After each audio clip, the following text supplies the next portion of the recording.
سلام قشنگوی من، حالتون چطوره؟ بیسکویت ساق طلایی رو میخوام بهتون به روش سالم و خوشمزه یادتون بدم. همراه من باش تا آموزش های از این سبک رو بهت آموزش بدم. آرد کامل یا آرد سبوسدار هر کدومش رو داشتیم میتونید استفاده کنید. داخل غذا ساز بریزید، پودر قند رو بهش اضافه کنید و مواد خشک دیگه مثل بیکینگ پودر، نمک و غیره رو بهش اضافه بکنید و بعد از اون کره‌ای که مکعبی خورد کردید و سرد و یخچالی هست رو به این مواد اضافه میکنید. داخل غذا ساز میریزید. غذا ساز رو روشن میکنید. چند دور که مواد رو هم زد و به صورت خرده نون ریز در اومد دیگه کافیه هم زدنش.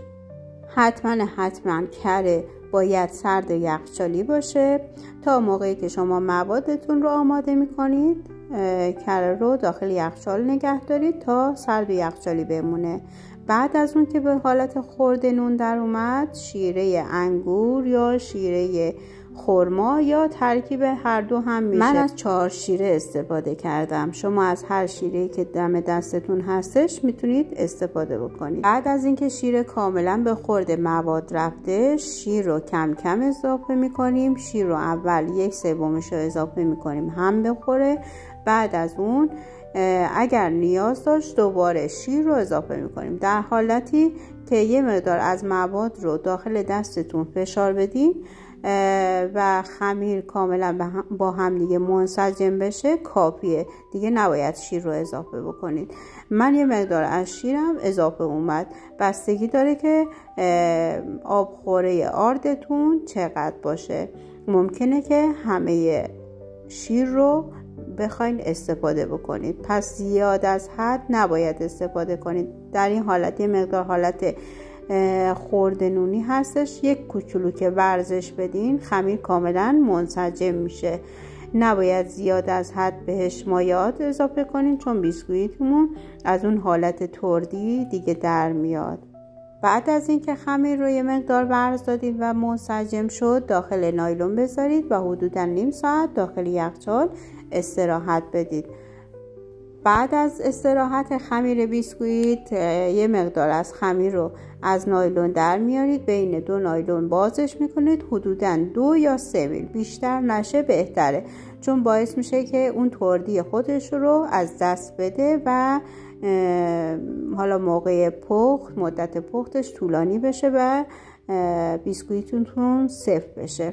حتما این مقدار ضخامت رو در نظر بگیرید و با یک کاتری که گرد هستش، حالا با هر کاتری که دارید فقط گرد باشه، خمیرتون رو برش بزنید و داخل سینی با فاصله بچینید. بعد از اینکه همه خمیر رو بهش فرم دادین و کاتر زدین و داخل سینی چیدین، با یه سیخ چوبی یا یک خلال دندون روی بیسکویت ها رو سوراخ میزنید. بعد از اینکه سوراخ زدین، داخل فر از قبل گرم شده در فرهای برقی 160 درجه و برای فرهای گازی حدوداً 170 درجه میذارید تا حدوداً 20 دقیقه بیسکویت هامون بپزه و زیرش طلایی بشه.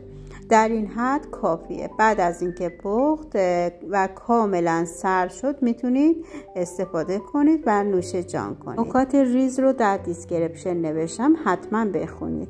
این بیسکویت خوشمزه ساق طلایی به جرئت میتونم بگم از ساق طلایی هایی که از بیرون میخرید و به صورت بازاری هستش خوشمزه تره و ماندگاری بالایی داره. نوش جونتون.